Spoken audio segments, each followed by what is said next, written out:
আমরা এখন সিরাজগঞ্জে আছি। সিরাজগঞ্জে কোন জায়গাটা ভাই? রোডে উল্লাপাড়া কোন জায়গা? সিরাজগঞ্জে চা খাইতেছি। এখন রাজশাহী রোডে। এই যে এখানে আমরা বৈশাখ সময় কাটাইতেছি একটু।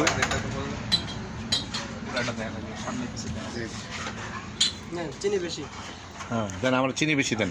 আর ওই যে ডায়াবেটিস রুগী আছে, চিনি আলা সারা দেন। চিনি ছাড়া?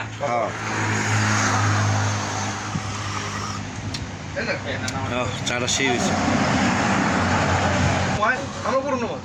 না আমি তো কসর পড়ে গেলাম, আমার কত চাটা সেই, চাটা সেই লাগতেছে। এই যে আমাদের গাড়ি ওয়েটিংয়ে আছে। কয় কিলোমিটার কি কয় কিলোমিটার 120 কিলো চলে এসেছি। হ্যাঁ 40 কিলো পার হলে তো আপনার কসর পড়তে হবে। হ্যাঁ আচ্ছা সমস্যা নেই, গাড়ি চালাতে পড়ে নেবেন। আমি যখন চা খাবো না, একটু চা খাবো না, কফি খাবো না, একসাথে দুটো মারা লাগবে সময় হয়েছে। মাসেও একটা খাই না, আবার খেলায় পড়লে তখন একবার